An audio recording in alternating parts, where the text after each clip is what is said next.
Wembley, Wembley, Wembley. Mama, we going to Wembley. Yo, Mama, we going to the final. Oh, Jesus. This is amazing. This is amazing. This is amazing. If you're a Manchester United fan, you have to be excited. You know why? Because we have a cabinet, right? Where we keep trophies. Right now, that cabinet has spider webs. Right now, that cabinet has bats living in it. But you know what? Thanks to Ten Hag, we're unlocking the cabinet. The cabinet is getting opened. Ladies and gentlemen, this is the Football Ball Power Hour. We are reviewing Nottingham Forest versus Manchester United, the first leg of the Carabao Cup.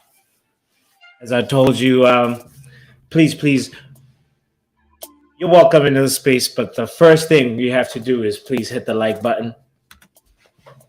Hit the like button because it's free to do that.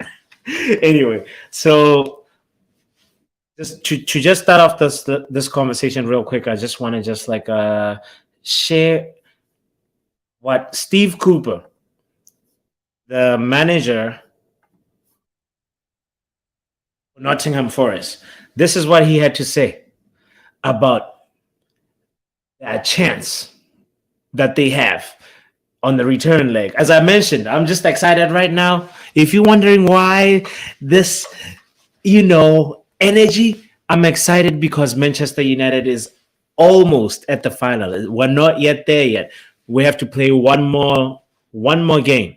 So this is the manager of the opposition team, Steve Cooper, talking about the chance that they have when they go on the return leg and visit us at Old Trafford. Let's hear what Steve Cooper got to say. Well, I think it's going to be incredibly tough, and it was anyway, but you can times that by 3 now. What we have to do is be very professional in terms of how we review the game. And we've got to set some objectives in the game to give ourselves, who knows, an opportunity, but also to make sure that, we go into the game and come out of the game, hopefully in a better place than what we went in it. And that doesn't just include obviously getting through, because we can win 1-0 next week or 2-0 and still won't be enough. But we've got to always remember that we are building a team, we are building a way, we are building everything. I'll pause it right there and just say Steve Cooper does not sound confident. Steve Cooper kind of knows.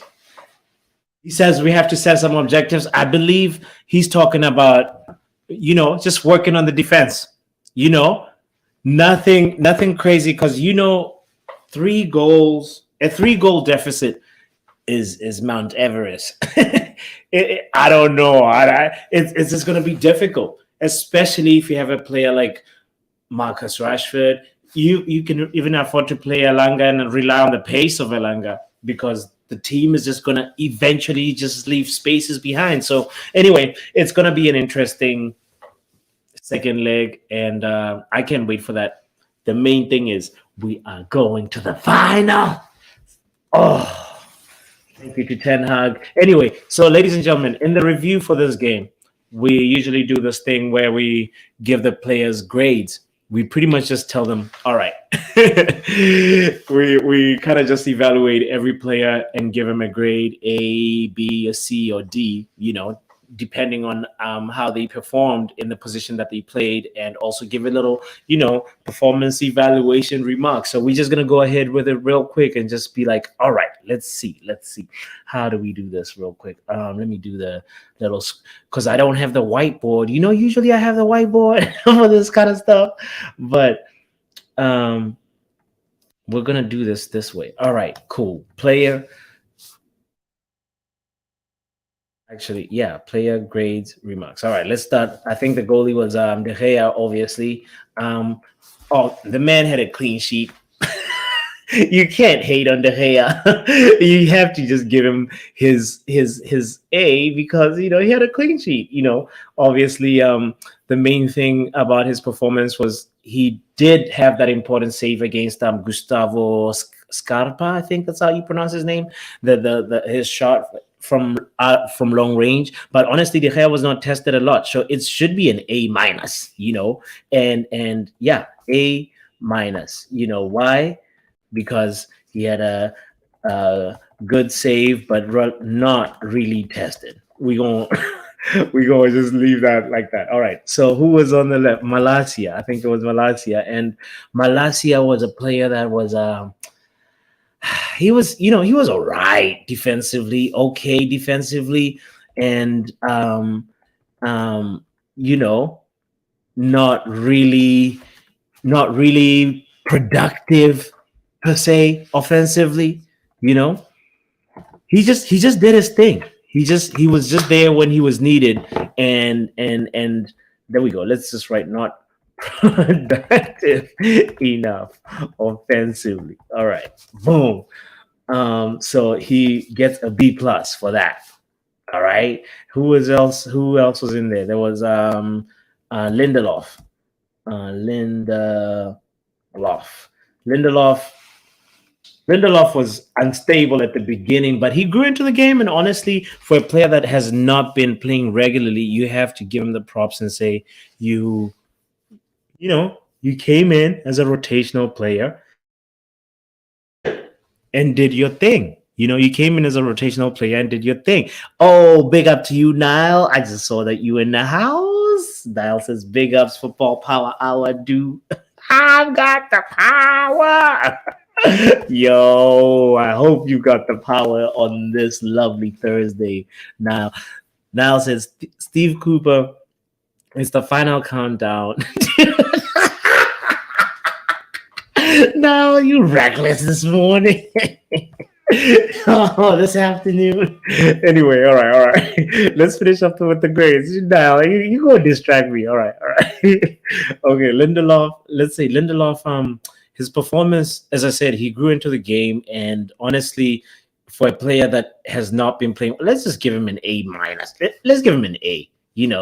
Um, he had that moment that he nearly, whether he was him playing offside, it was a 3 versus 2 situation, obviously, and that goal was ruled out. But in hindsight, he did the right thing and played the offside. So yeah, so he gets an A for that. And you got to give him some slack and say that this man has not been playing as much as say Malasia has. So that's why it's an A minus. But like we'll just give him an A just because Victor did his thing. Big shout out to Victor Lindelof. All right, Aaron Wan-Bissaka was our right back. Now Aaron Wan-Bissaka, much like wait, hold on. What happened? Boom. Uh, Now, Malasia, Lindelof. Oh, before we go to Wan-Bissaka, we had the Butcher in there. Oh, wow. I nearly forgot about the Butcher. The Butcher, obviously, for me, no, it is not an A minus. It is an A plus. It is an A plus because the Butcher was there butchering last minute clearances and blocks and putting his head. He's pretty much like a very smart Eric Bailly to me. you know he very very much has that vibe where he is just putting his body in there, almost like Vidic should put his body where a defender normally wouldn't put his head. For example, to just there was that moment that where he saved us with his just his brave athleticism. You know what, whoever said he's vertically challenged, what's his name? Was it Graham Souness? Man, you analytically challenged. Okay. Because Martinez is out here doing the work. We got to give him that. For me, I mean, just obviously, just like everybody else around the world, he was just like my man of the match too. I I just cannot give it to anybody else. It's just the way it is.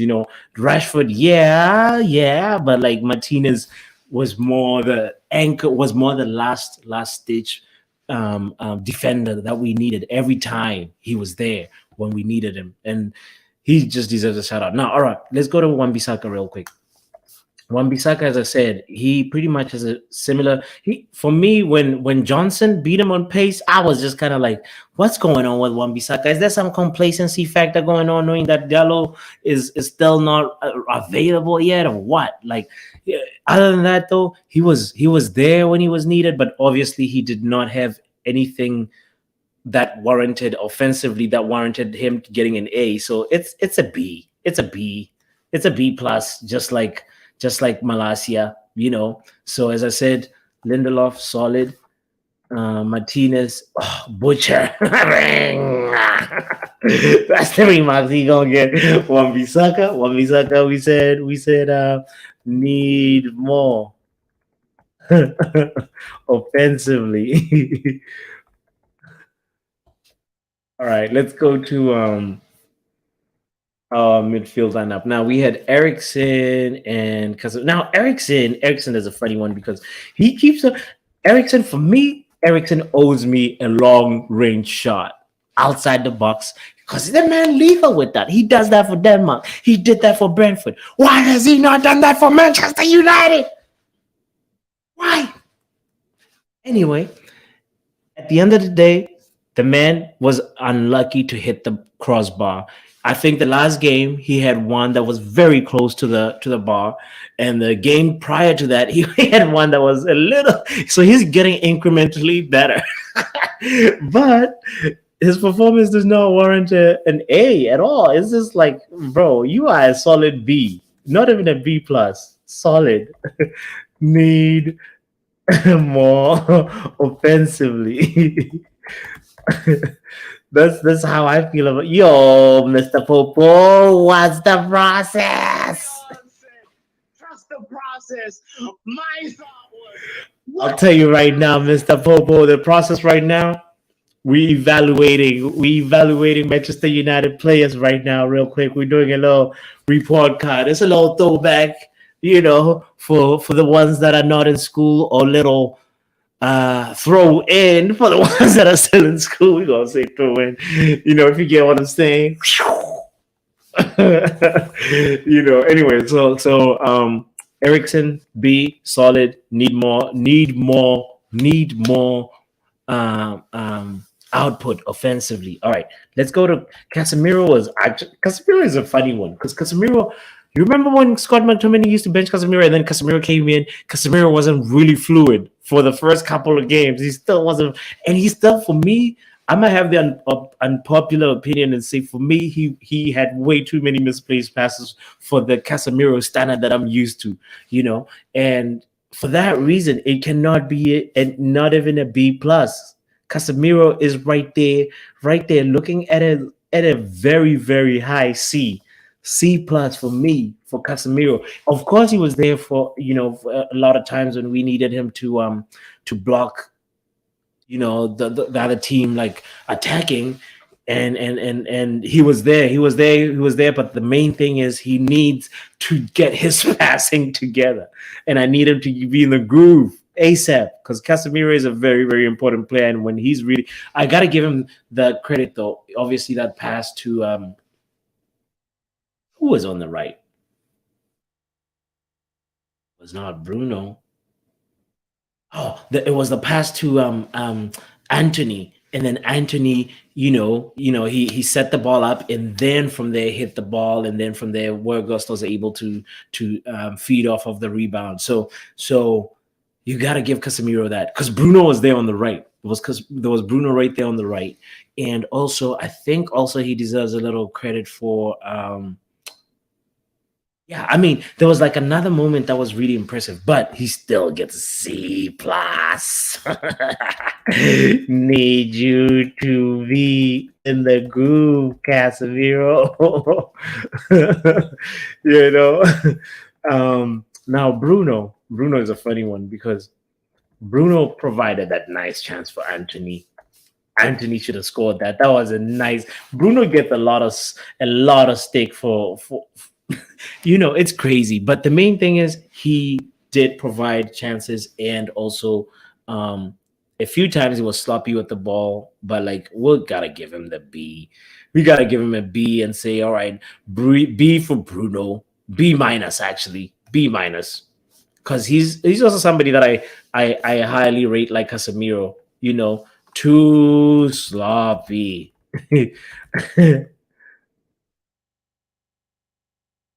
All right, now Casemiro. All right, we did that. Now let's go to Anthony, the guy Anthony who missed the one-on-one. What's Anthony? All right, is it a B?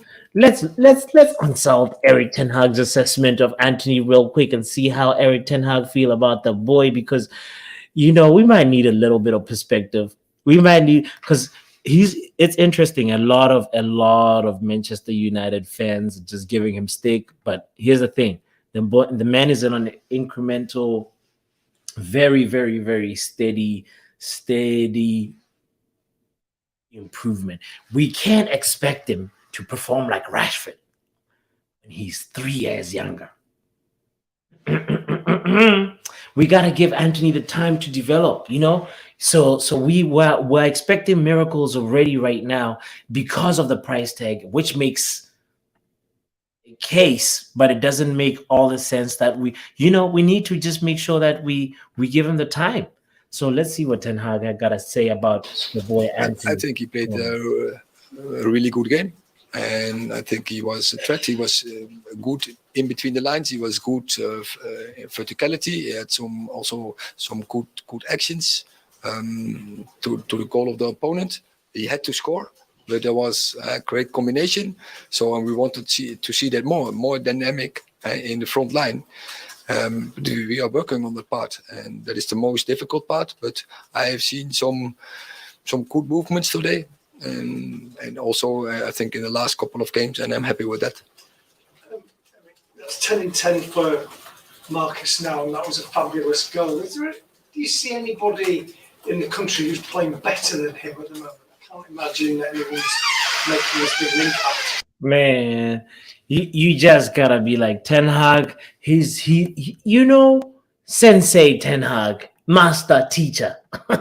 You just gotta say big up Ten Hag because he's seeing how Anthony is able to lock down the right hand side defensively and also be able to recycle the ball and help with just keeping the ball ticking. And that's a big part of how Ten Hag wants to build up. So I'm more and more excited by Anthony's progression or what Anthony's path is going to be because the man, we have to remember, he's only 22, guys. We cannot expect him to be performing like Marcus Rashford. Marcus Rashford is 25. So big up to Anthony and big up to Marcus being on red hot form. Let's go back to and finish up the grades real quick because hold on, where were we? All right. So we got Bruno, too sloppy. Anthony, all right. He gets a B. You still gotta beat the goalkeeper, Anthony. gotta score 1-on-1. But also the other thing about that 1-on-1 situation, though, you gotta applaud the fact that Werghast and Bruno and Anthony created that. The synergy is starting to synergize, if you get what I'm saying. I saw a triangulation. Oh man, I missed my whiteboard. I saw a triangle right there formulating. It was a one-touch passes right outside the box. It was Wout Weghorst passed. I think it was Anthony passed the ball to Werghast. Werghast one touched the ball to Bruno. Bruno one touched the ball into the space for Anthony. And Anthony should have had the calmness to just dink it over and not go for power, But anyway, it is what it is. So